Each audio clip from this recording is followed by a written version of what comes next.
మద్యం కుంభకోణం మీద జగన్మోహన్ రెడ్డి గారు ఇంతకుముందే మాట్లాడారండి. మద్యం కుంభకోణం గురించి నిజంగా జగన్మోహన్ రెడ్డి గారు కూడా ఒక క్లారిటీ వచ్చినట్టుంది. ఎలా అంటే ఆయన అరెస్ట్ చేస్తారని. మీకు క్లారిటీ వచ్చిందో లేదో తెలియదు, నాకైతే ఫుల్ క్లారిటీ వచ్చింది. జగన్మోహన్ రెడ్డి గారి అరెస్టు పక్కాగా జరుగుతుంది. కాకపోతే అది ఎప్పుడనేది కాదు. కానీ ఆంధ్రప్రదేశ్ రాజకీయాల్లో ప్రకంపనలు తెచ్చే ఒక మాట అయితే చెప్పబోతున్నానండి. ఎలా అంటే జగన్మోహన్ రెడ్డి గారి అరెస్టుకు ముందు ఒక అరెస్ట్ అయితే ఉంటుంది. అదైతే నేను ఖచ్చితంగా చెప్పాను. ఇది purely it's my personal opinion. ఖచ్చితంగా నా అభిప్రాయం ఇది. ఎందుకంటే జగన్మోహన్ రెడ్డి గారిని అరెస్ట్ చేసే ముందు ఒకరినైతే అరెస్ట్ చేస్తారు. ఎందుకు అరెస్ట్ చేస్తారు ఏంటనేది నేను చెప్తాను. ఫస్ట్ అయితే లైక్ చేయండి, ఎక్కువ మందికి ఇన్ఫర్మేషన్ చేరాలి కాబట్టి లైక్ చేయడం మీ బాధ్యత. అంతేకాదు కొత్తగా మన ఛానల్ చూస్తే పక్కగా సబ్స్క్రైబ్ చేయండి. ఎలా అంటే 2014 నుంచి 2019 మధ్యలో జగన్మోహన్ రెడ్డి గారి హయాంలో మద్యం కుంభకోణం అని చెప్పేసి భారీ ఎత్తు కుంభకోణం ఒకటి జరిగింది అని కూటమి ప్రభుత్వం మాట్లాడుతుంది. కాకపోతే జరిగిందా లేదా, వాస్తవాలు ఉన్నాయా లేదంటే కనుక మీకు చాలామంది తెలుసు ఉంటుంది. మన చిన్నప్పుడు చందమామ కథలు చదువుకునేవాళ్ళం. ఆ చందమామ కథల్లో పట్టు వదలని బట్టి విక్రమార్కుడు బేతాళుడు చెట్టు దగ్గరికి వెళ్ళి బేతాళుడిని భుజాన్ని వేసుకుని వచ్చి ఒక కథ చెప్తూ ఉండేవాడు. దానికి సమాధానం చెప్తేనేమో తల 1000 ముక్కలు అయిపోద్దని వాడు, సమాధానం చెప్పకపోతేనేమో మరలా వెళ్ళి తిరిగి చెట్టు మీద కూర్చునేవాడు. అలా ఉంది. ఎలాగా ఈ మద్యం కుంభకోణం, జగన్మోహన్ రెడ్డి గారు మద్యం కుంభకోణం ఏదైతే ఉందో అలా జరుగుతుంది ప్రస్తుతానికి. సంబంధం ఉన్నవాడు, సంబంధం లేనివాడు, మొత్తానికి ఎలాగైతే అరెస్టుల పర్వం కొనసాగుతూనే ఉంది. దీంట్లో వాస్తవంగా ఏమన్నా ఆధారాలు ఉన్నాయంటే ఏమో ఇప్పటికీ సరైన ఆధారాలు అయితేనే బయట పెట్టాల. లోపలికి వెళ్ళినోడేమో అప్రూవర్గా మారుతున్నాడో, బయట ఉన్నవాడేమో అది అసలు నిజమే కాదని చెప్తున్నాడు. కాబట్టి ఈ మద్యం కుంభకోణం ఎలా తిరిగి ఏం జరిగినా సరే చంద్రబాబు నాయుడు గారు అరెస్ట్ ఎందుకైతే జరిగిందో ఇప్పుడు జగన్మోహన్ రెడ్డి గారు అరెస్ట్ కూడా అందుకే జరుగుతుందని కొంతమంది రాజకీయ విశ్లేషకులు, పండితులు మాట్లాడుతున్నమాట. కాబట్టి మనం చెప్పొచ్చేది ఏంటంటే మద్యం కుంభకోణం మీద ఖచ్చితంగా జగన్మోహన్ రెడ్డి గారు అరెస్ట్ జరుగుతుంది. అరెస్టుకు ముందు ఒక అరెస్ట్ జరుగుతుంది. ఆ అరెస్టే వైఎస్ భారతిరెడ్డి గారు. దీంట్లో ఎలాంటి డౌట్ లేదు. ఇదేంటయ్యా అసలు సంబంధం లేకుండా మాట్లాడుతానని మీలో చాలామంది అనుండొచ్చు. రాజకీయంగా చాలామంది ఇప్పుడు కూటమిలో నలుగుతున్న మాట ఏంటంటే, కాబట్టి జగన్మోహన్ రెడ్డి గారిని అరెస్ట్ చేస్తే దానిదేముంది, వెంటనే వైఎస్ భారతిరెడ్డి గారు రాజకీయ అరంగేట్రం చేస్తారు, పార్టీని వెన్నుదన్నుగా ఉండి నడిపిస్తారు. ఎలాగా ఏదైతే చంద్రబాబు నాయుడు గారు అరెస్ట్ జరిగిందో వెంటనే భువనేశ్వరి గారు రాజకీయ అరంగేట్రం చేసి ఎలాగైతే రాష్ట్రమంతా తిరిగారో అదే రకంగా పార్టీకి వెన్నుదన్నులా నిలబడుతుంది వైఎస్ భారతిరెడ్డి గారు అని ఒక రూమర్ అయితే నడుస్తుంది. కాబట్టి ఖచ్చితంగా ఈసారి ఏదేమైనప్పటికీ అరెస్ట్ అంటూ జరిగితే కనుక ముందు వైఎస్ భారతిరెడ్డి గారు అరెస్ట్ జరుగుతుంది.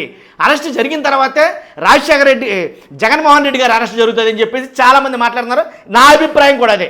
అరెస్ట్ జరిగితే కనుక, ఒకవేళ ఇద్దరు అరెస్ట్ జరిగితే కనుక అప్పుడు పార్టీకి దిక్కవరు, వైఎస్ఆర్సీపీ పార్టీకి దిక్కవరు అరెస్ట్ జరిగితే కనుక.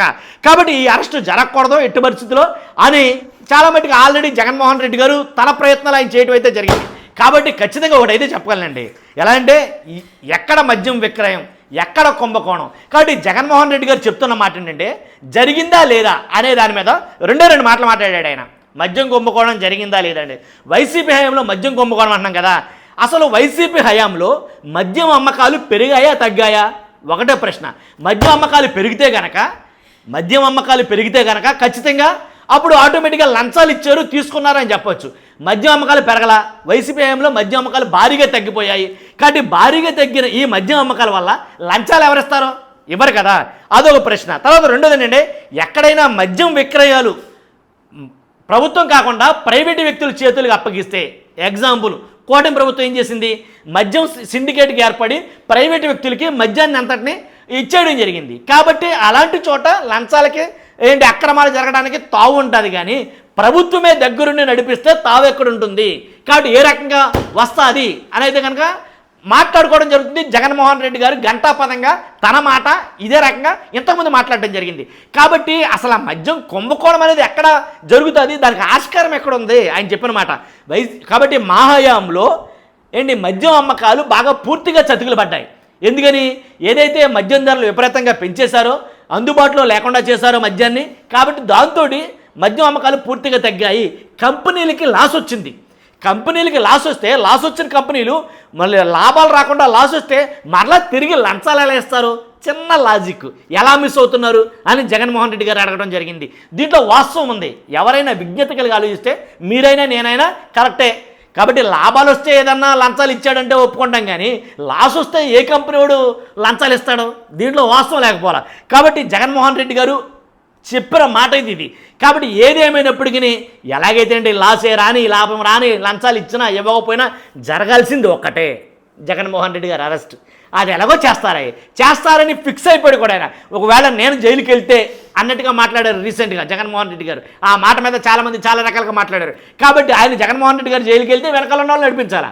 కాబట్టి ఖచ్చితంగా అరెస్ట్ అయితే జరుగుతుంది. ఎందుకంటే 53 రోజులు 53 days సబ్జెక్టు కరెక్షన్ 53 రోజులు అనుకుంటున్నాను.